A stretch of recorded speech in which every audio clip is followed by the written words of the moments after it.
नमस्कार दोस्तों, एक बार आप सबका फिर से बहुत बहुत स्वागत है आप सभी के अपने YouTube चैनल डियर गुरुजी पर। तो गाइस, जैसा कि आप सभी को पता है, डेली 8 बजे यहाँ पर जो मेरी हिंदी की क्लास है चलती है। तो ये टाइमिंग जो है याद रखिएगा। और जितने लोग यहाँ पर जुड़े हैं फटाफट कमेंट करके बताते हुए चलेंगे आप सभी को आवाज़ जो है क्लियर आ रही है कि नहीं आ रही है। उसके बाद क्लास को स्टार्ट करेंगे। PDF के लिए आप लोग हमारे टेलीग्राम ग्रुप से जुड़ सकते हैं। नीचे देखिए, आपको टेलीग्राम ग्रुप का लिंक देखने को मिल जाएगा। और साथ ही साथ दोस्तों, अगर आप लोग अभी तक हमसे इंस्टाग्राम पे नहीं जुड़े हैं तो वहाँ पे जाके फॉलो कर लीजिए। डेली आप सभी को वहाँ पर भी जो इंपॉर्टेंट अपडेट्स है देखने को मिलते रहते हैं। ठीक है, तो चलिए, काफ़ी लोग देखिए यहाँ पर धीरे धीरे जुड़ना स्टार्ट हो गए हैं। इसके अलावा आप सभी को पता है कि मेरी डेली 3 क्लासेज अनअकैडमी पे भी चलती है। तो आप लोग अनअकैडमी पर भी हमसे जुड़ सकते हैं। सिंपली आपको अनअकैडमी का लर्निंग ऐप डाउनलोड करना है, वहाँ पे मुझे जाकर के फॉलो कर लेना है। डेली मेरी 12 बजे, 3 बजे और 6 बजे, ये 3 टाइम पे मेरी क्लासेज जो चलती हैं। तो आप लोग मुझे वहाँ पे जाकर के फॉलो कर सकते हैं। सिंपली आपको क्या करना है, अनअकैडमी का लर्निंग ऐप डाउनलोड करना है, उसे ओपन करना है, और वहाँ पर मैंने आपको एक वीडियो भी बना दिया है कि कैसे आप लोग वहाँ पर जुड़ सकते हैं। अगर आप लोग मेरी क्लास नहीं ले पाते हैं कि अनअकैडमी पर कैसे आपकी क्लास लेनी है, तो मैंने नीचे डिस्क्रिप्शन बॉक्स में एक वीडियो का लिंक दिया है कि अनअकैडमी की क्लास कैसे लें। उस वीडियो को देख सकते हैं और उससे आप लोग आराम से जुड़ सकते हैं। ठीक है, तो चलिए। और ये हमारा इनवाइट कोड है डियर गुरुजी। इस इनवाइट कोड की वजह से जो है आप लोग मेरी क्लासेस को बिल्कुल फ्री में एक्सेस कर सकते हैं। ठीक है, तो ये इतनी चीज़ें जो है याद रखिएगा। इन और इसी कोड की मदद से अगर आप लोग प्लस पे भी कोई कोर्स परचेज करते हैं तो प्लस में भी इसी कोड की मदद से आप लोग जो है बिल्कुल फ्री, मतलब 10% डिस्काउंट के साथ प्लस में कोई भी कोर्स जो है ले सकते हैं, A to Z किसी भी कैटेगरी में। तो चलिए, काफ़ी लोग यहाँ पर देखिए जुड़ चुके हैं। अभी हम लोग करते हैं क्लास को स्टार्ट। ठीक, चलिए आते हैं पहले क्वेश्चन की तरफ। तो सभी लोग रेडी हो जाइए और सभी लोग जवाब फटाफट देते हुए चलेंगे। क्लियर है? सभी लोग से जवाब चाहिए। जितने लोग यहाँ पर जुड़े हैं सभी लोग जवाब देंगे तो ही मज़ा आएगा। तो पहला क्वेश्चन देखिए आपके सामने ये रहा। ये वाक्यांशों के लिए एक शब्द है। जो पहला टॉपिक है आपका, वाक्यांशों के लिए एक शब्द है, और जवाब यहाँ पर देखिए आना शुरू हो गया है। तो भाई, अगर हम बात करते हैं जो अपने स्थान या स्थिति से अलग ना किया जा सके, उसे क्या बोलते हैं दोस्तों? हम लोग अच्युत बोलते हैं। बिल्कुल सही बात है, उसको हम लोग अच्युत बोलते हैं। यानी कि ऑप्शन नंबर जो इसका ए है वो यहाँ पर बिल्कुल करेक्ट हो जाएगा। इसके अलावा एक होता है जो अपनी बात या जगह से टले नहीं, उसको बोलते हैं अटल। और अटूट, जो दिया ना जा सके उसको अदेय बोलते हैं। जिससे टूटा ना जा सके वो अटूट होता है। जो बंधन टूट नहीं सकता उसको अटूट बंधन बोलते हैं। आते हैं अगले क्वेश्चन पर। तो अगला क्वेश्चन देखिए बहुत ही अच्छा है कि जिस स्त्री के पुत्र और पति ना हो, इस वाक्य के लिए एक शब्द क्या हो जाएगा? फटाफट जवाब दीजिए भाई। जिस स्त्री के पुत्र और पति ना हो उसको क्या बोलते हैं? जवाब देखिए यहाँ पर आना शुरू हो गया है। तो याद रखिएगा भाई, जिस स्त्री का पुत्र भी नहीं होता और पति भी नहीं होता है उसको हम लोग अवीरा बोलते हैं। बहुत ही इंपॉर्टेंट है अवीरा। ऑप्शन नंबर ए, जितने भी लोग जवाब दे रहे हैं वो लोग यहाँ पर बिल्कुल करेक्ट हो जाएंगे। क्लियर है? चलिए आते हैं क्वेश्चन नंबर 3 की तरफ। देखिए क्या कह रहा है। जो देने योग्य है उसके लिए एक शब्द क्या हो जाएगा?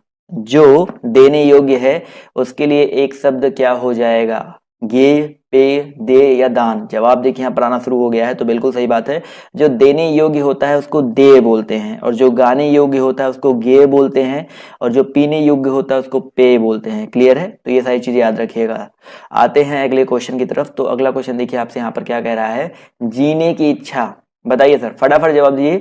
जीने की इच्छा को क्या कहा जाता है? चारों ऑप्शन मैं आपको बता दूंगा, बट आप लोग पहले फटाक से इसका जवाब दीजिए क्या हो जाएगा। जीने की इच्छा, बिल्कुल सही बात है सर। जीने की इच्छा को जिजीविषा कहा जाता है। क्या कहा जाता है दोस्तों?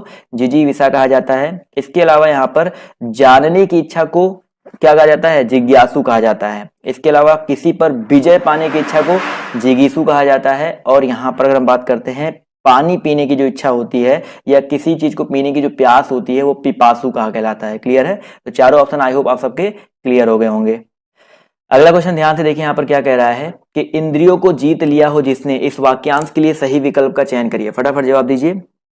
जी हाँ, इंद्रियों को जीत लिया हो जिसने, इस वाक्यांश के लिए सही विकल्प क्या हो जाएगा? फटाफट सभी लोग जवाब दीजिए। तो याद रखिएगा भाई, इंद्रियों को जीत लिया हो जिसने, उसको हम लोग बोलते हैं जितेंद्रिय। उसको क्या बोलते हैं हम लोग?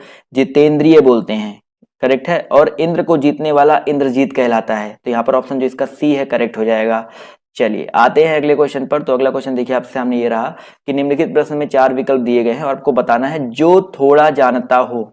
जो थोड़ा जानता हो उसको क्या बोलेंगे? अवज्ञ, अल्प, अल्पज्ञ या सर्वज्ञ? जो थोड़ा जानता हो उसके लिए बताइए एक वाक्यांश क्या हो जाएगा? जवाब देखिए आना शुरू हो गया है। तो भाई जो थोड़ा जानता हो उसको अल्पज्ञ बोलते हैं। क्या बोलते हैं दोस्तों?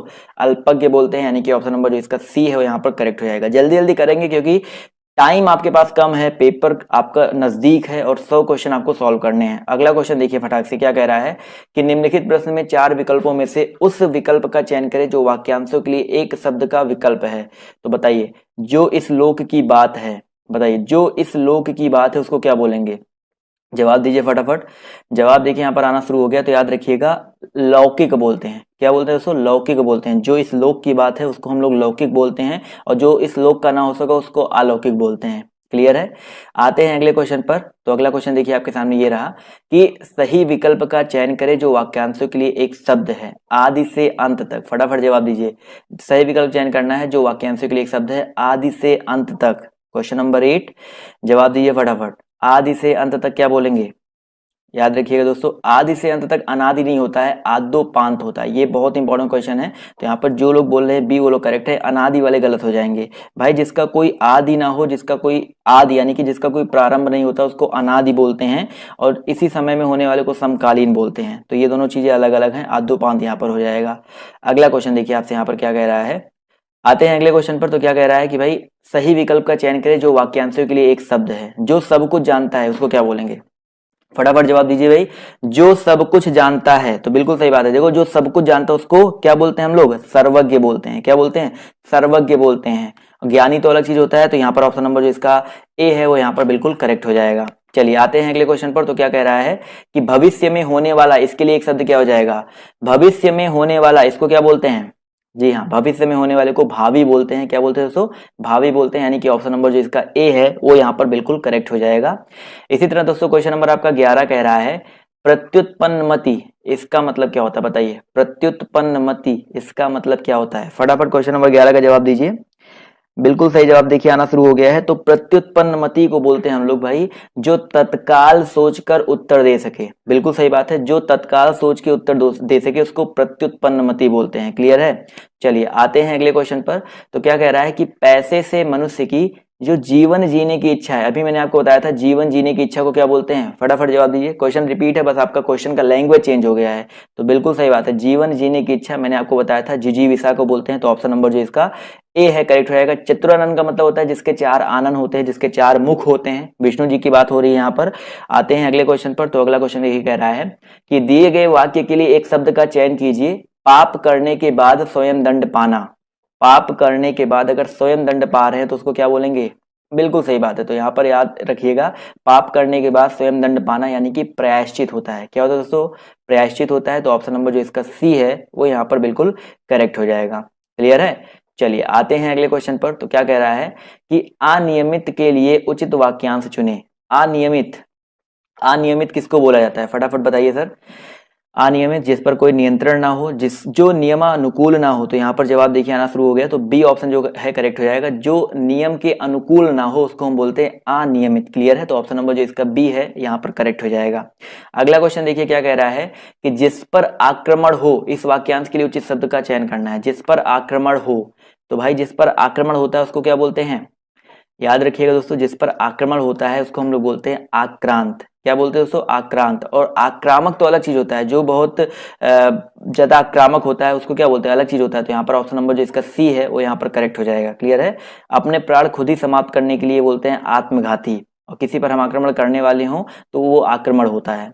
अगला क्वेश्चन देखिए क्या कह रहा है कि पृथ्वी, तारों, ग्रहों आदि का स्थान, इस वाक्यांश के लिए एक शब्द क्या होगा? भाई समुद्र में तो पृथ्वी तारे ग्रह होते नहीं है, धरती पर भी पृथ्वी, धरती तो है ही, खुद ही पृथ्वी है। तो यहाँ पर ग्रह और तारे तो धरती पर तो है नहीं। तो यहाँ पर अंतरिक्ष जो है बिल्कुल करेक्ट हो जाएगा। बिल्कुल सही बात है, पृथ्वी, ग्रहों और तारों का जो स्थान होता है वो अंतरिक्ष कहलाता है। आते हैं अगले क्वेश्चन पर। तो क्या कह रहा है कि प्राणदा के लिए अनेक शब्द क्या हो जाएगा?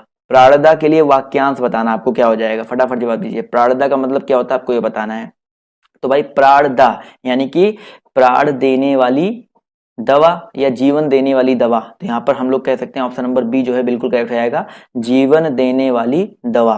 चलिए आते हैं अगले क्वेश्चन पर। तो अगला क्वेश्चन देखिए आपके सामने ये रहा, ध्यान से देखिएगा कि भाई वाक्यांश के लिए एक शब्द चुनना है। जिसके हृदय में ममता नहीं है उसको क्या बोलेंगे? जिसके हृदय में ममता नहीं है उसको क्या बोला जाएगा?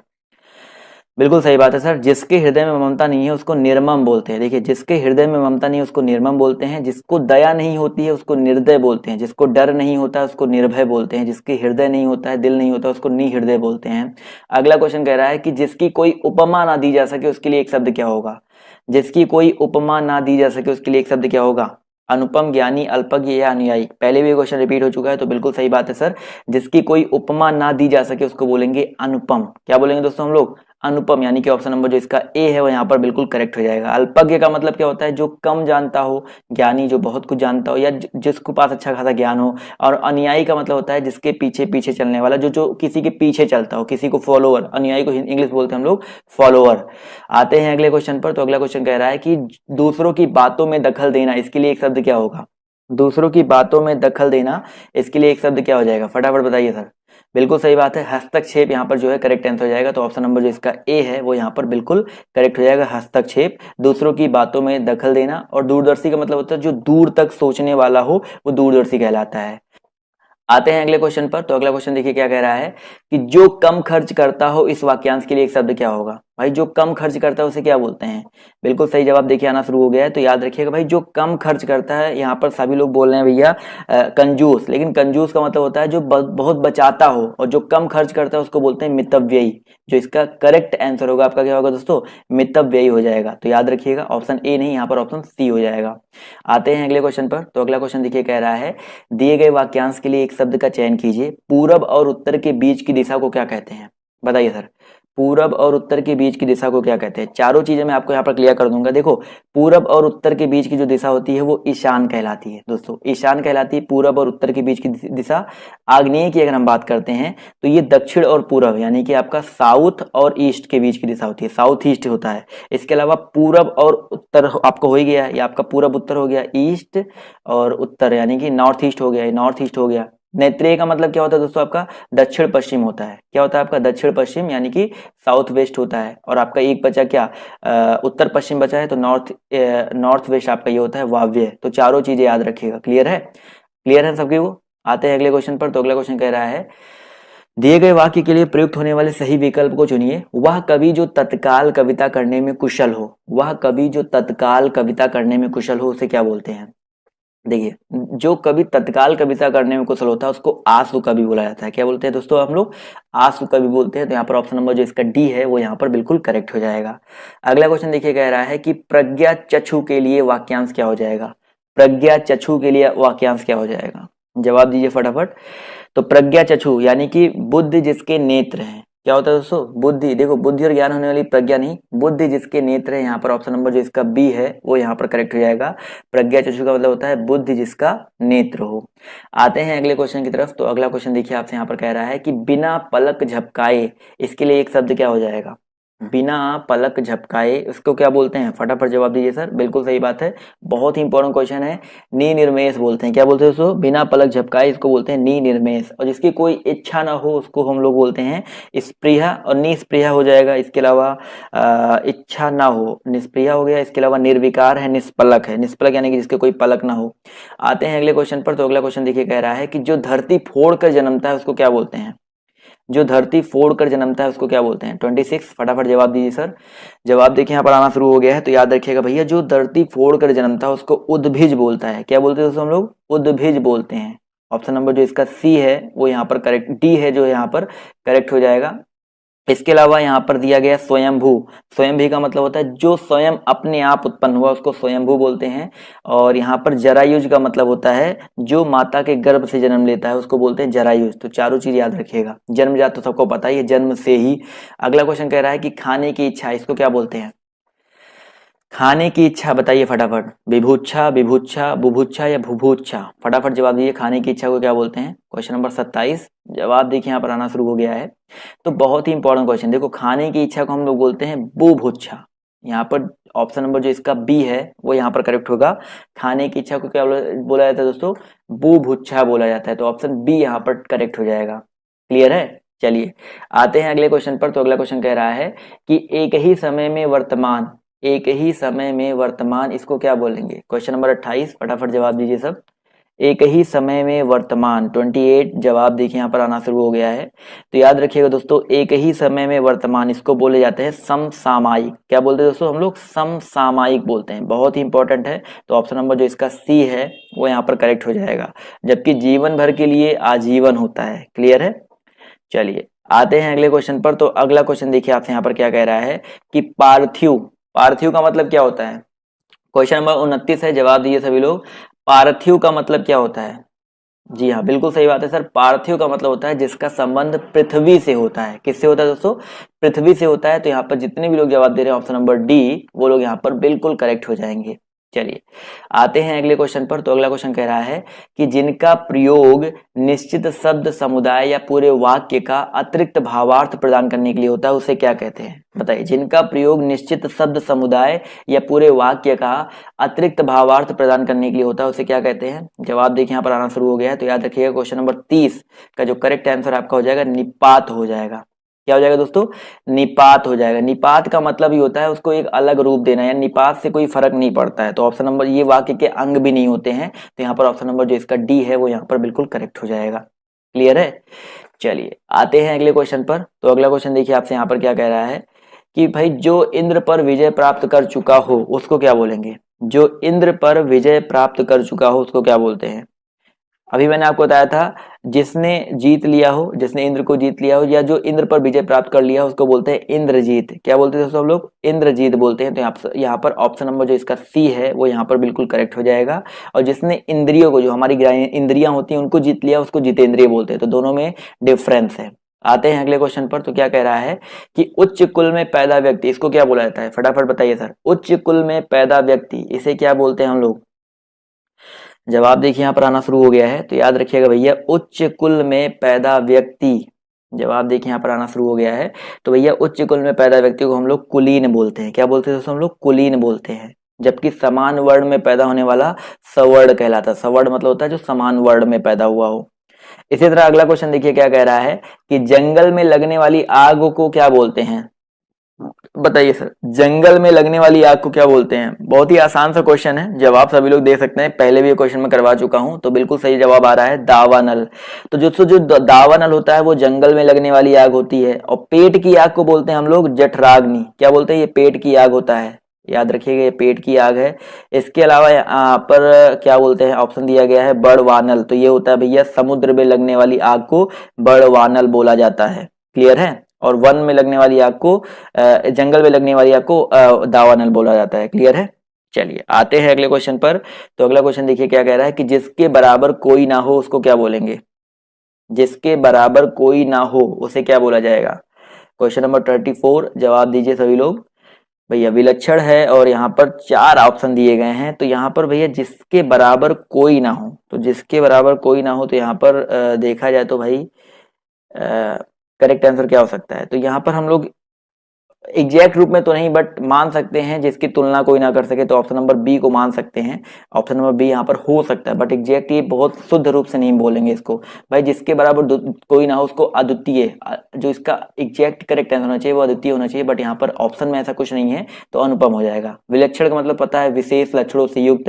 असाधारण का मतलब होता है जो साधारण ना हो। लोकातीत का मतलब होता है लोक से परे। और अनुपम का मतलब होता है जिसकी उपमा ना दी जा सके। तो ये होता है, बट यहाँ पर चलिए ऑप्शन में नहीं है तो बी को मान लेते हैं। आते हैं अगले क्वेश्चन पर। तो अगला क्वेश्चन देखिए कह रहा है कि निम्न में से कौन सा पीछे चलने वाला शब्द समूह के लिए प्रयुक्त है? पीछे चलने वाला, इसको क्या बोलेंगे? फटाफट जवाब दीजिए सर। एक तो अनुयायी होता है जो पीछा करते हैं, वो पीछे पीछे फॉलो करते हैं, वो अलग चीज होता है। बट यहाँ पर पूछा गया पीछे चलने वाला, इस शब्द के लिए एक शब्द क्या हो जाएगा? तो याद रखिएगा अनुगत। बिल्कुल सही बात है, अनुगत होता है। पीछे चलने वाले शब्द समूह के लिए हम लोग अनुगत शब्द का यूज करते हैं। अनुगत या अनुयायी दोनों एक ही चीज है। तो यहाँ पर ऑप्शन जो इसका ए है करेक्ट हो जाएगा। अगला क्वेश्चन देखिए क्या कह रहा है भैया कि किसी कथन पर सहमत होना, किसी कथन पर सहमत होना उसको क्या बोलेंगे? समर्थन बोलेंगे, स्वीकृति बोलेंगे, अनुमोदन बोलेंगे, या सहमति बोलेंगे? तो बिल्कुल सही जवाब देखिए आना शुरू हो गया। तो सहमति बोला जाता है। तो किसी कथन पर सहमत होने को क्या बोलते हैं दोस्तों? सहमति बोलते हैं। जी हाँ, जितने लोग 4 बोले तो ऑप्शन नंबर जो इसका डी है वो यहाँ पर बिल्कुल करेक्ट हो जाएगा। चलिए दोस्तों आते हैं अगले क्वेश्चन पर। तो क्या कह रहा है कि भाई पीढ़ी दर पीढ़ी चला आने वाला, इसके लिए समुचित शब्द क्या है? पीढ़ी दर पीढ़ी चला आने वाला, इसके लिए समुचित शब्द क्या हो जाएगा? 37। फटाफट सभी लोग जवाब दीजिए। जी हाँ, पीढ़ी दर पीढ़ी चढ़ा आने वाला, इसको बोलते हैं हम लोग अन्वयागत। तथागत नहीं बोलते दोस्तों, इसको हम बोलते हैं अन्वयागत बोलते हैं। तो ऑप्शन नंबर जो इसका डी है वो यहाँ पर बिल्कुल करेक्ट हो जाएगा। क्लियर है? एक के बाद एक आते हैं अगले क्वेश्चन पर। तो कंजूसी से धन व्यय करने वाला क्या कहलाता है? कंजूसी से धन व्यय करने वाला, फटाफट जवाब दिए सभी लोग। तो क्वेश्चन नंबर आपका 38, जवाब देखिए यहाँ पर आना शुरू हो गया है। तो याद रखिएगा दोस्तों, कंजूसी से धन व्यय करने वाला, यहाँ पर जो करेक्ट आंसर आपका हो जाएगा कृपण। क्या हो जाएगा दोस्तों आपका? कृपण। तो यहाँ पर बिल्कुल सही जवाब आ रहा है। तो कृपण यहाँ पर ऑप्शन नंबर जो इसका सी है वो यहाँ पर बिल्कुल करेक्ट हो जाएगा। अगला क्वेश्चन कह रहा है कि पर्वत की तलहटी, इसको क्या बोलते हैं? पर्वत की तलहटी, सभी लोग जवाब दीजिए। 39 जवाब देखिए यहाँ पर आना शुरू हो गया है। तो भैया पर्वत की तलहटी को हम लोग क्या बोलते हैं? उपत्यका बोलते हैं, उपत्यका बोलते हैं। बहुत ही इंपॉर्टेंट है, याद रखिएगा, उपत्यका बोलते हैं पर्वत की तलहटी को। इसके अलावा यहाँ पर एक चीज और याद रखिएगा, अधित्यका का, ये क्वेश्चन कई बार आपके पेपर में आ चुका है। उपत्यका और अधित्यका, ये पर्वत की तलहटी होती है, पर्वत का शीर्ष होता है, या ऊपरी भाग मान सकते हो। तो ये दोनों अलग अलग चीजें हैं। तो उपत्यका होता है पर्वत की तलहटी। क्लियर है? तो ऑप्शन जो इसका बी है यहाँ पर करेक्ट हो जाएगा। अगला क्वेश्चन देखिए, कह रहा है कि किसी की सहायता करने वाला, क्वेश्चन नंबर 40 जवाब दीजिए भाई, किसी की सहायता करने वाला क्या कहलाता है? क्वेश्चन नंबर 40, फटाफट जवाब दीजिए सभी लोग। 40 का जवाब यहाँ पर देखिए आना शुरू हो गया है। तो सहायक होता है, किसी की सहायता करने वाला क्या होता है दोस्तों? सहायक होता है। जो हृदयवान होता है उसको सहृदय बोलते हैं। साथ चलने वाला सहचर कहलाता है, और साथ साथ कार्य करने वाला सहकार्य कहलाता है। क्लियर है? चारों ऑप्शन क्लियर है सभी को? आते हैं अगले क्वेश्चन पर। तो क्या कह रहा है कि भला चाहने वाला, इसके लिए क्या हो जाएगा बताइए सर? भला चाहने वाले को क्या बोलते हैं? बिल्कुल सही बात है, यहाँ पर तो बहुत ही आसान सा क्वेश्चन है। जवाब देखिए आना शुरू हो गया है। तो भाई भला चाहने वाला क्या हो जाएगा? हितैषी। बिल्कुल सही बात है। निस्वार्थ अलग चीज होता है, निस्वार्थ होता है बिना किसी स्वार्थ के। तो हितैषी का मतलब होता है भला चाहने वाला। तो ऑप्शन जो इसका सी है वो यहाँ पर बिल्कुल करेक्ट हो जाएगा। भाई जो कार्य बिना किसी स्वार्थ के किया जाता है वो निस्वार्थ कहलाता है। तो यहाँ पर भला चाहने वाला पूछा गया तो हितैषी हो जाएगा। आते हैं अगले क्वेश्चन पर। तो क्या कह रहा है भाई? जो हर समय अपना मतलब साधता है उसे क्या कहते हैं? ये बहुत इंपॉर्टेंट क्वेश्चन है भाई। जो हर समय अपना मतलब साधता है उसको क्या बोलते हैं? जवाब दीजिए फटाफट सभी लोग। जवाब देखिए यहाँ पर आना शुरू हो गया। देखो, जो हर समय अपना मतलब साधता है उसको स्वार्थी बोलते हैं, साथ ही साथ मतलबी बोलते हैं। तो चाहे एक बोलो चाहे तीन बोलो, यहाँ पर फर्स्ट और थर्ड दोनों आंसर करेक्ट है। तो चाहे एक भी बोल सकते हो, थर्ड बोल सकते हो, बट यहाँ पर अगर पेपर में ऐसा क्वेश्चन आता है स्वार्थी को आप टिक करो, क्योंकि ये व्याकरण की दृष्टि से ज्यादा शुद्ध है। क्लियर है? चलिए आते हैं अगले क्वेश्चन पर। तो अगला क्वेश्चन देखिए आपके सामने ये रहा कि भाई अब देखो ये टॉपिक चेंज हो गया है। तो यहाँ पर पूछ रहा है कि भिन्नार्थक शब्द का चयन कीजिए। मतलब इन चारों में भिन्नार्थक कौन सा है? पावक, अनल, अनिल और कृषाणु। फटाफट जवाब दीजिए। पावक, अनल, अनिल और कृषाणु। तो बिल्कुल सही जवाब। देखिए यहाँ पर देखा जाए तो पावक, अनल और कृषाणु का मतलब आग होता है। तीनों का मतलब क्या होता है? आग होता है। लेकिन अनिल की बात करते हैं तो अनिल का मतलब क्या होता है दोस्तों? आपका हवा होता है। क्या होता है? आपका हवा होता है। अनल और अनिल में यही तो डिफरेंस होता है, ये आग होता है, ये हवा होता है। तो यहाँ पर ऑप्शन जो इसका बी है वो यहाँ पर अलग हो जाएगा। क्लियर है? जी हाँ, ये तीनों सिनोनिम्स हैं और आपका ये अलग हो जाएगा। चलिए बिल्कुल सही बात है। अगला क्वेश्चन देखिए, कह रहा है कि श्रुति सम भिन्नार्थक शब्द के जोड़ों को पहचानें। श्रुति सम का मतलब होता है जो सुनने में समान हो लेकिन उनके अर्थ जो है आपके अलग अलग हो। फटाफट जवाब दीजिए। श्रुति सम भिन्नार्थक शब्द के जोड़े को पहचानना है। क्वेश्चन नंबर 2, फटाफट जवाब दीजिए सभी लोग। चलिए यहाँ पर देखिए, सुनने में समान तो ये सारे नहीं है, बस आपका एक ही ऑप्शन बन रहा है, अपेक्षा और उपेक्षा। अपेक्षा और उपेक्षा सुनने में समान है, लेकिन अपेक्षा का मतलब होता है जिसकी कोई इच्छा होती है, कोई आशा होती है। उपेक्षा का मतलब होता है किसी की उपेक्षा करना, किसी की अवलोचना करना, अवहेलना करना, या किसी के बारे में बुरा सुरा बोलना, निरादर करना। तो ऑप्शन जो इसका ए है वो यहाँ पर बिल्कुल करेक्ट हो जाएगा। क्लियर है? अगले क्वेश्चन पर आते हैं। तो अगला क्वेश्चन देखिए आपसे यहाँ पर क्या कह रहा है कि समूहार्थक शब्द चिन्हित कीजिए। समूहार्थक शब्द यहाँ पर चिन्हित करना है। समूहार्थक शब्द क्या हो जाएगा बताइए? पुरुष, मनुष्य, स्त्री और भीड़। तो यहाँ पर बिल्कुल सही बात है सर। समूहार्थक, देखो पुरुष एक पुरुष हो सकता है, मनुष्य एक मनुष्य हो सकता है, स्त्री एक स्त्री हो सकती है, लेकिन भीड़ हमेशा समूह में ही आती है। तो बिल्कुल आसान सा क्वेश्चन है। तो यहाँ पर ऑप्शन नंबर जो इसका डी है भीड़, वो यहाँ पर क्या हो जाएगा? बिल्कुल करेक्ट हो जाएगा। क्लियर है दोस्तों? चलिए आते हैं अगले क्वेश्चन की ओर। तो अगला क्वेश्चन देखिए आपके सामने ये रहा कि भाई समूहार्थक शब्दों को यहाँ भी चिन्हित करना है। इन चारों में बताइए फटाफट समूहार्थक कौन सा हो जाएगा? स्तवक, पुरुष, गमला या गुलाब? जवाब दीजिए फटाफट। चलिए तो मैं आपको बताता हूँ, यहाँ पर कुछ लोग कंफ्यूज्ड हैं। तो यहाँ पर स्तवक जो है करेक्ट हो जाएगा। क्यों सर? स्तवक का मतलब ही होता है फूलों का गुच्छा, गुलदस्ता, ढेर। तो यहाँ पर ऑप्शन नंबर जो इसका ए है वो यहाँ पर क्या हो जाएगा? बिल्कुल करेक्ट हो जाएगा। समझ में आ गया ना? तो अगला क्वेश्चन देखिए यहाँ पर क्या कह रहा है, ध्यान से देखिएगा कि यहाँ पर भी आपको समूहार्थक शब्द का चयन करना है। जहाज, केवट, बेड़ा और नाव। बहुत ही अच्छा क्वेश्चन है, फटाफट जवाब दीजिए। जवाब देखिए यहाँ पर आना शुरू हो गया। भाई जहाज हो गया, केवट हो गया, नाव हो गया, ये सिंगल सिंगल लोग हैं। लेकिन बेड़ा की बात करते हैं तो बेड़ा जो होता है वो जहाज, नाव, केवट, जहां पर सब लोग इकट्ठा हो जाते हैं उसको बेड़ा बोला जाता है। तो ये भी आपका एक समूहार्थक शब्द है। तो ऑप्शन नंबर जो इसका बी है यहाँ पर करेक्ट हो जाएगा। क्लियर है? चलिए, तो ऐसे ऐसे टॉपिक वाइज मैं आपको करवा रहा हूँ जिससे आपको कोई डाउट ना हो किसी भी क्वेश्चन में। अगले क्वेश्चन पर आते हैं। तो अगला क्वेश्चन देखिए क्या कह रहा है कि भाई नग का अनेकार्थक क्या हो जाएगा। नग का अनेकार्थक शब्द नहीं है, बताइए नग का अनेकार्थक शब्द यहाँ पर कौन सा नहीं है, फटाफट जवाब दीजिए सर। नग के बहुत सारे अनेकार्थी शब्द होते हैं, जैसे पर्वत हो गया, सर्प हो गया, सूर्य हो गया, लेकिन यहाँ पर हाथी की बात करते हैं। बिल्कुल सही बात है सर, यहाँ पर जो हाथी है ये नग का अनेकार्थक शब्द नहीं है, तो ऑप्शन नंबर जो इसका डी है यहाँ पर करेक्ट हो जाएगा। हाथी अलग चीज होता है, गज हो सकता है। अगला क्वेश्चन देखिए कह रहा है कि इनमें से मूक का अनेकार्थक शब्द कौन सा नहीं है, बताइए मूक का अनेकार्थक शब्द कौन सा नहीं है। क्वेश्चन नंबर आपका 2, फटाफट जवाब दीजिए सभी लोग। गूंगा, चुप, शांत और विवश, इनमें से मूक का अनेकार्थक शब्द कौन सा नहीं है। क्वेश्चन नंबर 2 जवाब फटाफट दीजिए, फटाफट जवाब देखिए आना शुरू हो गया है। तो यहाँ पर अगर हम बात करते हैं मूक के बारे में, भाई मूक का मतलब चुप होता है, गूंगा होता है, विवश होता है, लेकिन शांत तो नहीं होता है। भाई जो मूक है जरूरी नहीं है वो शांत ही रहे, शांत तो हम भी बैठ सकते हैं। तो ऑप्शन नंबर जो इसका सी है वो यहाँ पर करेक्ट हो जाएगा। चलिए फटाफट बढ़ते हैं अगले क्वेश्चन की ओर। तो क्वेश्चन नंबर 3 कह रहा है कि जल, प्राण, पुत्र आदि जो है किस शब्द के अनेकार्थी हैं। जल है, प्राण है, पुत्र है, ये किस शब्द के अनेकार्थी है। औषधि, सार, तत्व या जीवन, जवाब दीजिए फटाफट। औषधि, तत्व, सार या जीवन, तो यहाँ पर जवाब देखिए आना शुरू हो गया है। तो भाई जल, प्राण, पुत्र, इन सब की अगर हम बात करते हैं तो ये बेसिकली किसके हैं भाई, डी, जीवन के अनेकार्थी शब्द हैं। तो ऑप्शन नंबर जो इसका डी है वो यहाँ पर बिल्कुल करेक्ट हो जाएगा। आते हैं अगले क्वेश्चन पर। तो क्या कह रहा है कि निम्न में से कौन सा अनेकार्थक शब्द है, कौन सा शब्द आपका अनेकार्थक शब्द है, फटाफट जवाब दीजिए।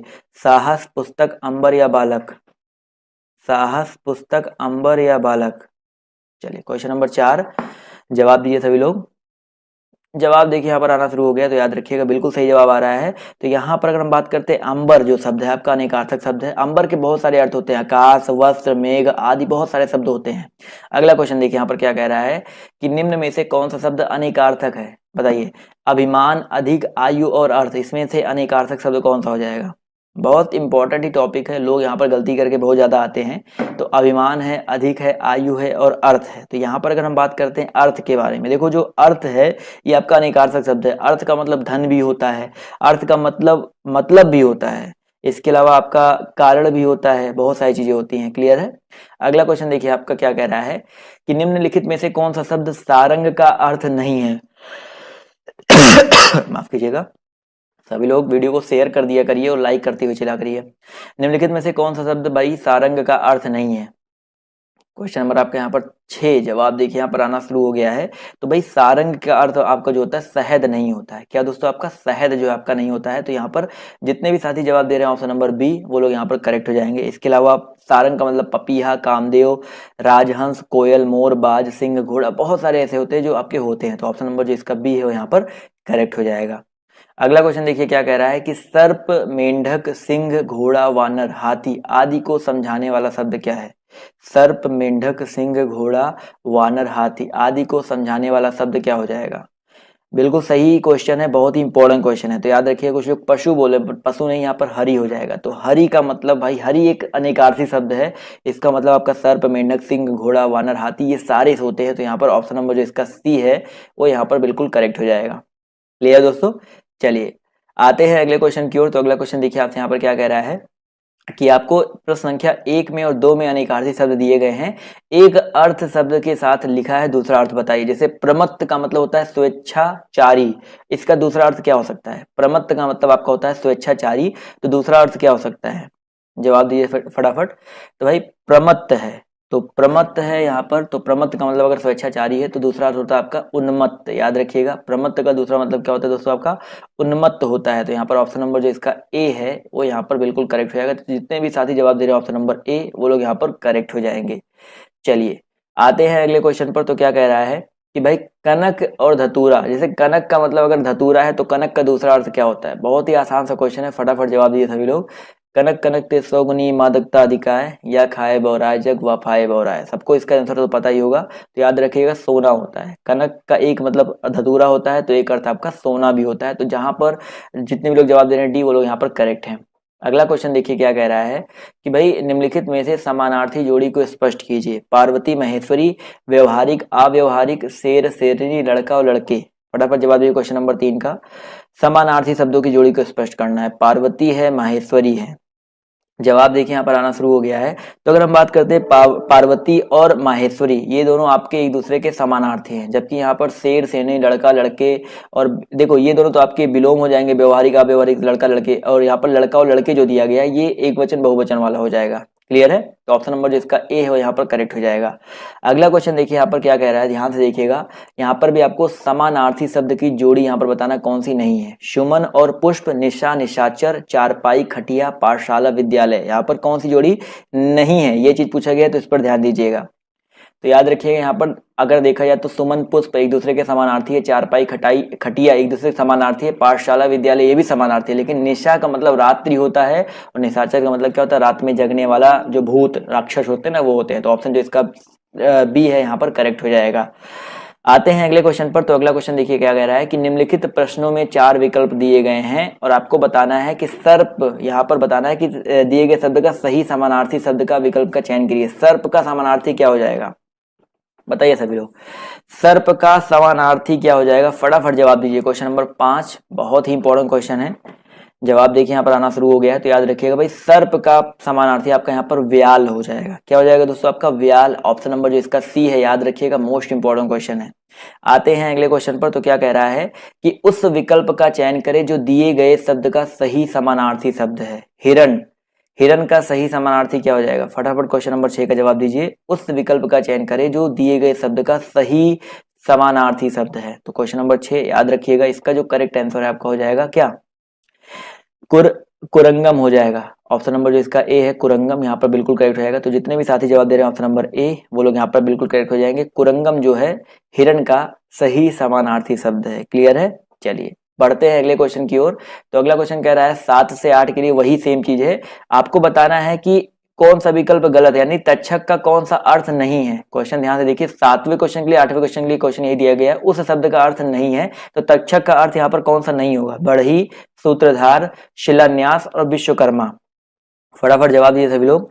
तो बढ़ई है, सूत्रधार है, शिलान्यास और विश्वकर्मा है। तो याद रखिएगा यहाँ पर जो बढ़ई, तक्षक का मतलब बढ़ई भी होता है, सूत्रधार भी होता है, विश्वकर्मा भी होता है, लेकिन शिलान्यास जो है आपका तक्षक का मतलब नहीं होता है। तो यहाँ पर ऑप्शन नंबर जो इसका सी है वो यहाँ पर क्या हो जाएगा, बिल्कुल करेक्ट हो जाएगा। क्लियर है? चलिए बढ़ते हैं अगले क्वेश्चन पर।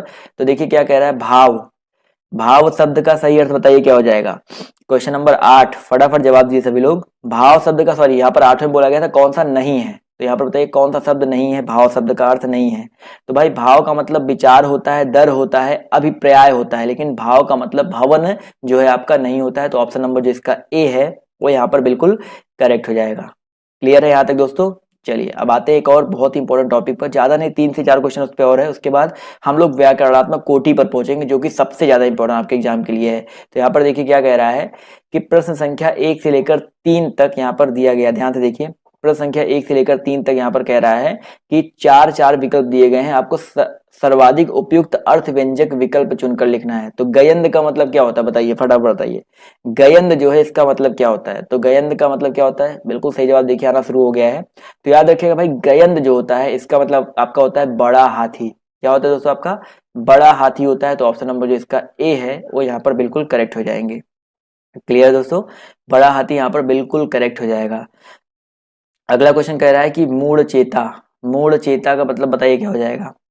मूढ़ चेता मतलब क्या होता है भाई, दूसरों को मूर्ख बनाने वाला, मूर्ख जो बाद में चतुर बन गया हो, या आलसी या मूर्ख। तो याद रखिएगा दोस्तों, यहाँ पर जो मूढ़ चेता का मतलब होता है वो सिर्फ और सिर्फ जिसकी मति खराब, यानी कि जो मूर्ख होता है। तो ऑप्शन नंबर जो इसका डी है वो यहाँ पर बिल्कुल करेक्ट हो जाएगा। मूढ़ चेता का मतलब क्या होता है दोस्तों, आपका मूर्ख होता है। क्लियर है?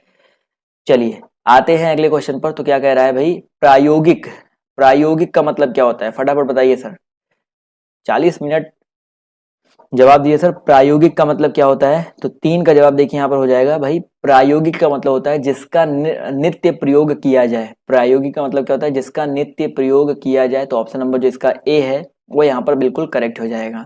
इसी तरह दोस्तों क्वेश्चन नंबर 4 आपका यहाँ पर क्या कह रहा है, रित, रित जो है इसका अर्थ क्या हो जाएगा, रित है, ऋतु नहीं है, सिर्फ रित है। तो रित का अर्थ क्या होता है, फटाफट जवाब दीजिए सर। क्वेश्चन नंबर 4, रित का मतलब क्या होता है। याद रखिएगा दोस्तों, रित का मतलब आपका सत्य होता है। तो यहाँ पर जो लोग बोल रहे हैं ए ऑप्शन, वो लोग यहाँ पर बिल्कुल करेक्ट हो जाएंगे। क्लियर है? चलिए आते हैं अब हम लोग एक बहुत ही इंपॉर्टेंट टॉपिक पर, और उस टॉपिक में हम लोग क्वेश्चन सॉल्व करेंगे 40 से 50 क्वेश्चन, जो कि बहुत इंपॉर्टेंट है। तो यहाँ पर पहला क्वेश्चन देखिए आपके सामने, उससे ये रहा कि क्रियापरक व्याकरणिक कोटि चिन्हित करना है। क्रियापरक व्याकरणिक कोटि आपको यहाँ पर चिन्हित करना है। फटाफट बताइए क्या होता है। जवाब देखिए यहाँ पर, याद रखिएगा क्रियापरक व्याकरणिक कोटि आपके यहाँ पर पक्ष हो जाएगा। क्या हो जाएगा दोस्तों? आपका पक्ष। पक्ष या प्रकार का जो संबंध होता है वो क्रिया से ही होता है। बेसिकली यह क्रिया द्वारा सूचित कार्य की पूर्णता या अपूर्णता तथा बारंबारता का संकेत होता है। तो बहुत ही इंपॉर्टेंट क्वेश्चन है। तो ऑप्शन नंबर जो इसका डी है वो यहाँ पर करेक्ट हो जाएगा। अगले क्वेश्चन पर आते हैं। तो अगला क्वेश्चन देखिए आपके सामने ये रहा, ध्यान से देखिएगा कि पद परिचय को क्या नहीं कहा जाता है। बताइए, पद परिचय को क्या नहीं कहा जाता है? फटाफट जवाब दिए सभी लोग। तो याद रखिएगा दोस्तों, पद परिचय की अगर हम बात करते हैं तो इसको क्या नहीं कहा जाता है? यहाँ पर जो ऑप्शन नंबर इसका ए है, पद संगठन है, यहाँ पर नहीं कहा जाता है। तो पद परिचय को पद संगठन जो है नहीं कहा जाता है। पद निर्देश, पद निर्णय, पदान्वय, ये सब कह सकते हो। तो ऑप्शन नंबर जो इसका ए है वो यहाँ पर बिल्कुल करेक्ट हो जाएगा। क्लियर है? चलिए आते हैं अगले क्वेश्चन पर। तो अगला क्वेश्चन देखिए, यहाँ पर बताना है, लिंग बताना है। मनगढ़ंत में कौन सा लिंग हो जाएगा? सभी लोग जवाब दीजिए फटाफट, जितने लोग यहाँ पर जुड़े हुए हैं। मनगढ़ंत का लिंग बताना है। जवाब देखिए यहाँ पर आना शुरू हो गया। तो भाई मनगढ़ंत जो है आपका स्त्रीलिंग होता है। क्या होता है दोस्तों? आपका स्त्रीलिंग होता है। तो यहाँ पर ऑप्शन नंबर जो इसका बी है यहाँ पर करेक्ट हो जाएगा। अगला क्वेश्चन देखिए क्या कह रहा है कि निम्न में से कौन सा शब्द स्त्रीलिंग है? विवाद, रूप, सार और आय, इसमें से स्त्रीलिंग शब्द कौन सा हो जाएगा? बहुत ही आसान सा क्वेश्चन है। तो यहाँ पर याद रखिएगा, जो यहाँ पर विवाद, सार और रूप है ये आपके पुल्लिंग है, जबकि यहाँ पर जो आय है ये आपका स्त्रीलिंग शब्द हो जाएगा। क्लियर है? स्त्रीलिंग पुल्लिंग से आप ये समझ लो, 2 क्वेश्चन आपको जरूर देखिए 60 क्वेश्चन आपका आना है हिंदी का, तो 2 से 3 क्वेश्चन आपको इस टॉपिक से जरूर देखने को मिलेंगे। आप लोग लिख के ले लीजिए। अगला क्वेश्चन देखिए कह रहा है कि यहाँ पर बताइए स्त्रीलिंग शब्द कौन सा हो जाएगा? गृह, पत्ता, चंदन और सभा, यहाँ पर स्त्रीलिंग शब्द कौन सा हो जाएगा? फटाफट जवाब दीजिए सभी लोग। गृह है, पत्ता है, चंदन है और सभा है। तो याद रखिएगा दोस्तों, यहाँ पर आपका जो करेक्ट आंसर आपका हो जाएगा सभा। सभा जो होता है दोस्तों आपका स्त्रीलिंग शब्द होता है, जबकि और तीनों जो आपके पुल्लिंग शब्द है। फटाफट करते हैं, ज्यादा टाइम वेस्ट नहीं करेंगे। तो क्वेश्चन नंबर 4 में कह रहा है निम्न में से स्त्रीलिंग शब्द कौन सा है? दुख, गरिमा, लेख व स्पर्श, इन चारों में आपका स्त्रीलिंग शब्द कौन सा हो जाएगा? दुख, गरिमा, लेख व स्पर्श। क्वेश्चन नंबर 4 जवाब आना शुरू हो गया। तो याद रखिएगा, नाम से ही पता चल रहा है गरिमा जो यहाँ पर स्त्रीलिंग शब्द हो जाएगा। क्लियर है दोस्तों? चलिए आते हैं अगले क्वेश्चन पर। तो क्या कह रहा है कि निम्नलिखित में से कौन सा शब्द स्त्रीलिंग है? देश, द्वीप, नगर, झील, यहाँ पर स्त्रीलिंग शब्द कौन सा हो जाएगा? देश है, द्वीप है, नगर है, झील है। फटाफट सभी लोग जवाब देते हुए चलेंगे। सभी लोग एक एक करके जवाब देते रहेंगे, तभी तो मजा आएगा ना सर। तो याद रखिएगा, यहाँ पर जो झील शब्द है वो आपका स्त्रीलिंग शब्द है। क्या हो जाएगा दोस्तों? आपका झील शब्द आपका यहाँ पर स्त्रीलिंग हो जाएगा। तो ऑप्शन डी यहाँ पर बिल्कुल करेक्ट हो जाएगा। अगले क्वेश्चन पर आते हैं। तो देखिए क्या कह रहा है कि स्त्रीलिंग और पुल्लिंग का कौन सा जोड़ा सही नहीं है? बताइए, यहाँ पर आपको बताना है स्त्रीलिंग और पुल्लिंग का कौन सा जोड़ा सही नहीं है। फटाफट सभी लोग जवाब दीजिए। देखिए, देव देवी बिल्कुल सही है, मामा और मामी यहाँ पर बिल्कुल सही है, गधा गधी बिल्कुल सही है, लेकिन कांत का जो स्त्रीलिंग होता है वो आपका कांता होता है। क्या होता है दोस्तों? आपका कांता होता है। तो यहाँ पर ऑप्शन नंबर जो इसका सी है वो यहाँ पर क्या हो जाएगा? ये जोड़ा आपका सही नहीं है, यानी कि ऑप्शन नंबर सी पर हम लोग टिक कर देंगे। क्लियर है सभी को?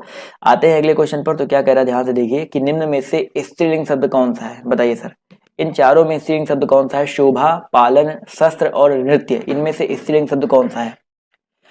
क्वेश्चन नंबर 7 फटाफट जवाब दीजिए। तो याद रखिएगा दोस्तों, यहाँ पर अगर हम बात करते हैं स्त्रीलिंग के बारे में, तो यहाँ पर जो शोभा है दोस्तों, जो शोभा है वो आपका स्त्रीलिंग शब्द है, जबकि शस्त्र, पालन और नृत्य ये आपके पुल्लिंग शब्द होते हैं। समझ में आ गया ना? चलिए अगले क्वेश्चन पर आते हैं। तो अगला क्वेश्चन देखिए कह रहा है कि आपको 4 ऑप्शन दिए गए हैं, हुलास, हमला, हरकत और हवाला। यहाँ पर बताइए फटाफट कि यहाँ पर स्त्रीलिंग शब्द कौन सा हो जाएगा? हुलास है, हमला है, हरकत है और आपका हवाला है। क्वेश्चन नंबर 8 फटाफट जवाब दीजिए यहाँ पर। तो याद रखिएगा दोस्तों, यहाँ पर आपका जो करेक्ट आंसर आपका हो जाएगा हरकत। यहाँ पर जो आपका हरकत शब्द है दोस्तों, आपका बिल्कुल सही बात है, हरकत शब्द जो है आपका यहाँ पर स्त्रीलिंग हो जाएगा। क्लियर है? चलिए आते हैं अगले क्वेश्चन की ओर। तो अगला क्वेश्चन देखिए क्या कह रहा है कि कौन सा स्त्रीलिंग शब्द है? बताइए, छाछ है, काढ़ा है, तिल है और टेसू है, इन चारों में बताइए कौन सा आपका स्त्रीलिंग शब्द है?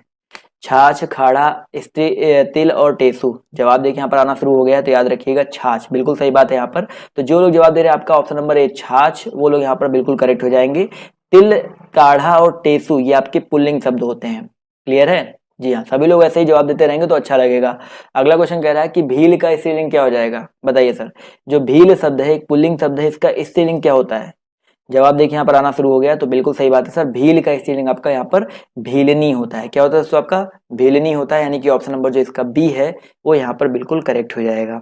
समझ में आ गया ना? चलिए आते हैं अगले क्वेश्चन पर। तो अगला क्वेश्चन देखिए आपसे यहाँ पर क्या कह रहा है, यहाँ पर आपको स्त्रीलिंग शब्द बताना है। सलाद, शनक, सारस और सलाम। सलाद है, शनक है, शारस है और सलाम है। तो यहाँ पर याद रखिएगा जो ये सनक शब्द है, अगर हम बात करते हैं सनक के बारे में दोस्तों, तो सनक आपका स्त्रीलिंग शब्द होता है। तो ऑप्शन नंबर जो इसका बी है वो यहाँ पर बिल्कुल करेक्ट हो जाएगा। तो जो लोग बी बोल रहे हैं वो लोग करेक्ट हैं, ए वाले नहीं करेक्ट है भाई।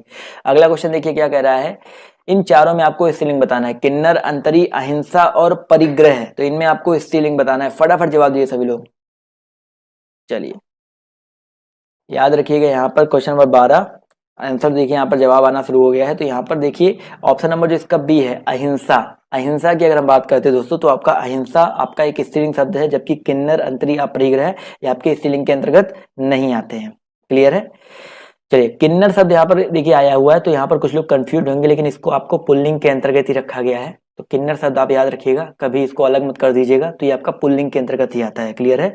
व्याकरण की दृष्टि से वासुदेव नंदन जी की जो बुक है उसके अंदर यही दिया गया है। आते हैं अगले क्वेश्चन पर। तो अगला क्वेश्चन देखिए क्या कह रहा है, ठठेरा शब्द का लिंग परिवर्तित कीजिए। ठठेरा का स्त्रीलिंग आपको बताना है। बेसिकली आपको क्या हो जाएगा ठठेरा, जवाब दीजिए फटाफट। बहुत ही आसान सा क्वेश्चन है, जवाब देखिए यहाँ पर आना शुरू हो गया है। तो भाई ठठेरा शब्द की अगर हम बात करते हैं तो इसका जो स्त्रीलिंग होता है आपका ठठेरिन होता है। बिल्कुल सही बात है, ठठारी नहीं होता सर, यहाँ पर ठठेरिन होता है। तो ऑप्शन नंबर जो इसका सी है वो यहाँ पर बिल्कुल करेक्ट हो जाएगा। क्लियर है? अगला क्वेश्चन देखो यहाँ पर क्या कह रहा है भैया कि विद्वान शब्द का स्त्रीलिंग क्या हो जाएगा, बताइए सर। विद्वान शब्द का स्त्रीलिंग क्या हो जाएगा? जवाब दीजिए फटाफट सभी लोग। विद्वान, क्वेश्चन नंबर 14 जवाब देखिए यहाँ पर आना शुरू हो गया। तो अगर हम बात करते हैं विद्वान के बारे में तो इसका जो स्त्रीलिंग होता है वो विदुषी होता है। क्या होता है दोस्तों आपका? विदुषी होता है सर यहाँ पर। तो ऑप्शन नंबर जो इसका ए है वो यहाँ पर करेक्ट हो जाएगा। क्लियर है? विद्वान की स्त्रीलिंग विदुषी होता है। अगला क्वेश्चन देखिए क्या कह रहा है कि निम्न में से कौन सा शब्द पुल्लिंग है? दया, भाषा, माया और आभार। मैं आपको कुछ शब्द आपको बता भी दूंगा यहाँ पर, तो याद रखिएगा क्वेश्चन नंबर 15। याद रखिएगा यहाँ पर जो करेक्ट आंसर आपका हो जाएगा भाई पुल्लिंग यहाँ पर पूछ रहा है ना, तो दया, माया, आभार, भाषा, इनमें जो आपका आभार शब्द है, याद रखिएगा जो आभार शब्द है आपका पुल्लिंग है। दया, माया, भाषा ये आपका स्त्रीलिंग के अंतर्गत आ जाएगा। कुछ लोग अभी इस वाले क्वेश्चन में कंफ्यूज हैं अभी भी कि किन्नर। तो भाई देखो कई किताबें आपको ये उभय लिंग के अंतर्गत रखा गया है, तृतीय लिंग में प्रयुक्त किया जाता है, लेकिन बहुत सारी किताबों में जैसे मैंने बताया ना वासुदेव नंदन जी की जो आधुनिक हिंदी व्याकरण की बुक है वहां पर आप जाकर के देखेंगे तो उन्होंने सिर्फ दो ही बताए हैं। तो किन्नर को बताया है, किन्नर को पुल्लिंग बताया है। तो बहुत सारी किताबें पुल्लिंग होता है, बहुत सारी किताबों में स्त्रीलिंग उभय लिंग होता है। तो इसमें कंफ्यूज मत रहिए, वो आप जो भी करके आ जाएंगे पेपर में उस तरह से पूछेगा ही नहीं। अगला क्वेश्चन देखो आपसे यहाँ पर क्या कह रहा है कि तन शब्द का लिंग निर्धारित कीजिए। जो तन शब्द है इसका लिंग निर्धारित करना आपका क्या हो जाएगा? तन पुल्लिंग है, उभयलिंग है, स्त्रीलिंग है या नपुंसक लिंग है? फटाफट जवाब दीजिए। तो अगर हम तन के बारे में बात करते हैं दोस्तों याद रखिएगा बहुत इंपॉर्टेंट क्वेश्चन है, ये आपका पुल्लिंग होता है, यानी कि ऑप्शन नंबर जो इसका ए है वो यहाँ पर बिल्कुल करेक्ट हो जाएगा। क्लियर है? तो जो तन शब्द होता है दोस्तों आपका ये क्या होता है?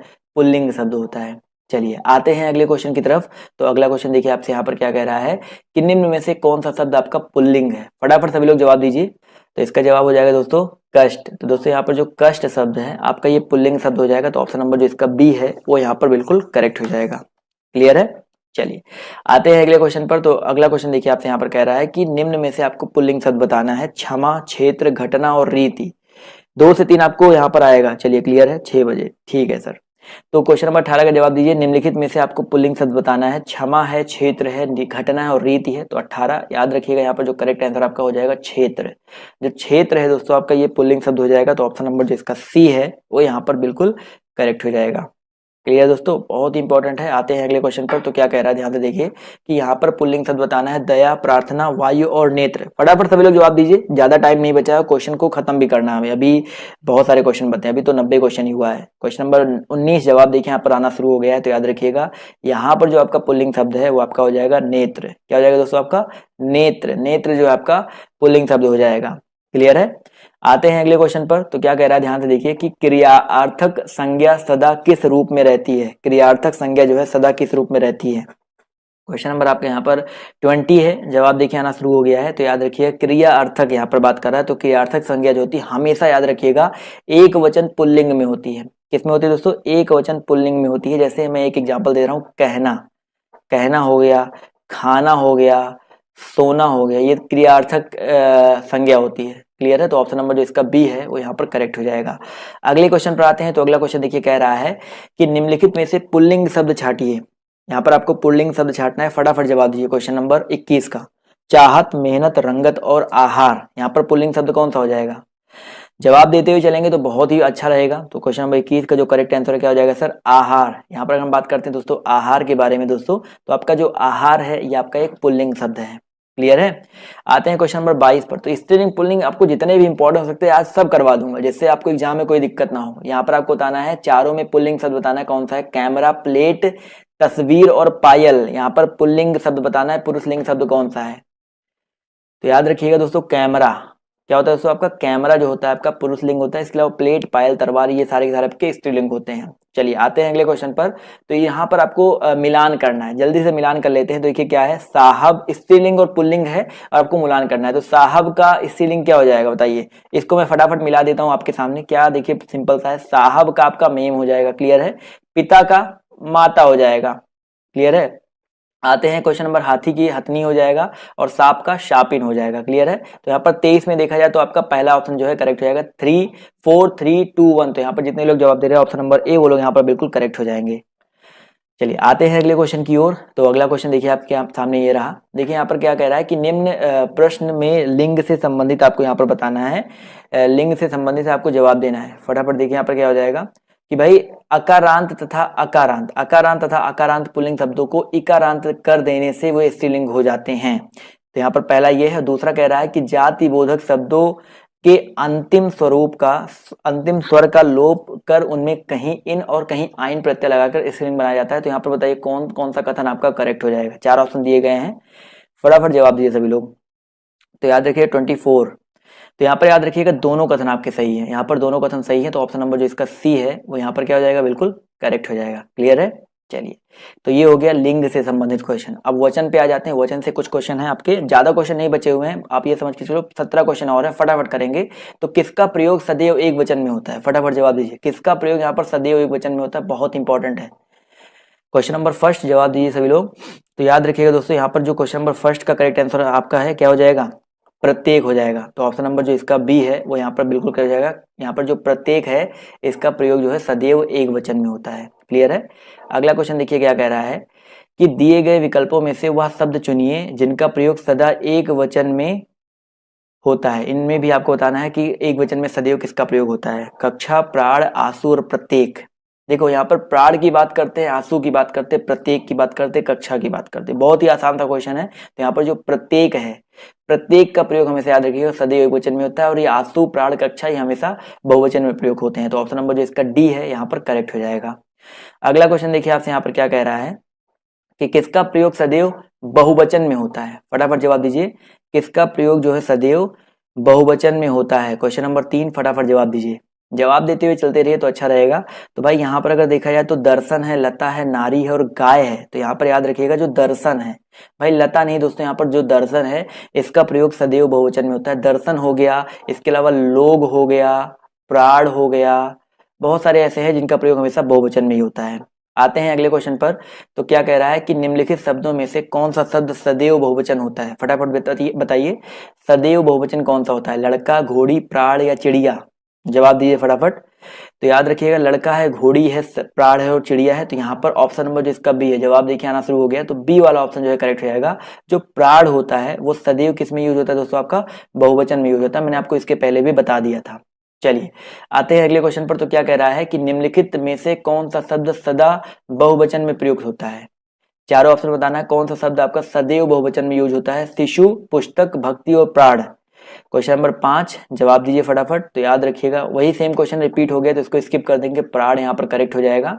अगला क्वेश्चन देखिए कह रहा है कि निम्नलिखित में से कौन सा शब्द दोनों वचनों में समान रहता है? कथा है, लता है, सरसों है, कुटी है। बताइए कथा, लता, सरसों और कुटी इन चारों वचनों में कौन सा समान रहता है? क्वेश्चन नंबर 6 जवाब देखिए यहाँ पर आना शुरू हो गया है। तो याद रखिएगा अगर हम बात करते हैं कुटी के बारे में, तो कुटी जो है आपका यहाँ पर कौन सा कथन दोनों वचनों में समान रहता है? तो यहाँ पर कुटी नहीं होगा सर, यहाँ पर बी वाला ऑप्शन होगा सरसों। कुटी तो आपका कुटी और कुटिया होता है, बट यहाँ पर सरसों की अगर हम बात करते हैं, जी हाँ जवाब भी आ रहा है बी ऑप्शन। तो सरसों जो है सदैव एकवचन और बहुवचन दोनों में समान रहता है। क्लियर है? चलिए अगले क्वेश्चन पे आते हैं। तो क्या कह रहा है सर, चाकू शब्द का बहुवचन क्या होगा? फटाफट जवाब दीजिए सर, चाकू शब्द का बहुवचन क्या होता है? चाकुएं, चाकुओं, चाकुओं, फटाफट जवाब दीजिए सर। क्वेश्चन नंबर आपका यहाँ पर 7 आना शुरू हो गया जवाब। तो याद रखिएगा सर, चाकू शब्द की अगर हम बात करते हैं तो चाकू का बहुवचन चाकू ही होता है और इसका कोई बहुवचन रूप नहीं होता है। चाकू और चाकू दोनों रूप में एक ही होता है। क्लियर है? चलिए आते हैं अगले क्वेश्चन पर। तो क्या कह रहा है सर, यहाँ पर आपको एक वचन शब्द ढूंढना है। दर्शन, घरों और लताओं और नदी में एक वचन क्या हो जाएगा? बहुत ही आसान है, दर्शन सदैव बहुवचन में होता है, घर से घरों ये बहुवचन हो गया, लताओं ये भी बहुवचन है। तो बिल्कुल सही बात है सर, यहाँ पर जो बचा हुआ नदी है ये आपका क्या हो जाएगा? एक वचन शब्द हो जाएगा। क्लियर है? और नदी शब्द जो है आपका बहुवचन एक वचन है और नदियां जो होता है बहुवचन होता है। अगला क्वेश्चन देखिए क्या कह रहा है, कौन सा प्रत्यय हिंदी भाषा में बहुवचन के रूप में यूज होता है? ये बहुत ही इंपॉर्टेंट क्वेश्चन है और यहाँ पर थोड़ा कंफ्यूजन भी लोगों को है। तो यहाँ पर कौन सा प्रत्यय हिंदी भाषा में बहुवचन के रूप में यूज होता है? यहाँ पर ओ है, ए है, ऐ है और आहा है। तो यहाँ पर अगर देखा जाए तो ए और ऐ दोनों यूज होता है सर प्रत्यय, जैसे लड़के और लड़के तो दोनों यूज होता है। इसके अलावा ओ की बात करते हैं तो आपका ओ भी है और आहा भी है। तो यहाँ पर देखा जाए तो चारों ऑप्शन यहाँ पर देखा जाए तो बहुवचन के रूप में यूज होते हैं। तो ये तो आप स्टार लगा दो क्योंकि इस क्वेश्चन को स्किप कर दो, ये में सारे के सारे ऑप्शंस हैं। और यहाँ पर विकल्प क्वेश्चन यहाँ पर जो आंसर भी दिया गया लिखा है कि इसको आयोग ने गलत माना था। अगला क्वेश्चन देखो क्या कह रहा है कि वधु का बहुवचन क्या हो जाएगा? फटाफट जवाब दीजिए सर, वधु का बहुवचन क्या हो जाएगा? क्वेश्चन नंबर 10 जवाब देखिए यहाँ पर आना शुरू हो गया है। तो बहुत ही अच्छा क्वेश्चन है, नॉर्मल सा क्वेश्चन है। तो याद रखिएगा दोस्तों, जो वधु होता है इसका बहुवचन क्या होता है दोस्तों? वधुएं होता है। क्या होता है दोस्तों? आपका वधुएं होता है। तो यहाँ पर ऑप्शन जो इसका सी है करेक्ट हो जाएगा। तो गाइस जल्दी से आप लोग अब अगली वाली क्लास में जो है आ जाइए, क्योंकि आपसे ये होता है कि अगली क्लास और भी ज़्यादा जो इंपॉर्टेंट आपकी चलने वाली है, आपका जीके और जीएस का होगा और बहुत ही इंपॉर्टेंट क्वेश्चन जो है वहाँ पर लेकर के आता हूँ। तो जल्दी से आप लोग अगले क्लास में आ जाइए। नीचे डिस्क्रिप्शन बॉक्स में, कमेंट बॉक्स में आपने देखा होगा, वहाँ पर मैंने पिन कर रखा है। तो उस क्लास पे आप बिल्कुल क्लिक करके उस क्लास में आ सकते हैं। जितने लोग यहाँ पर जुड़े हैं फटाफट उस क्लास में जो आ जाइए।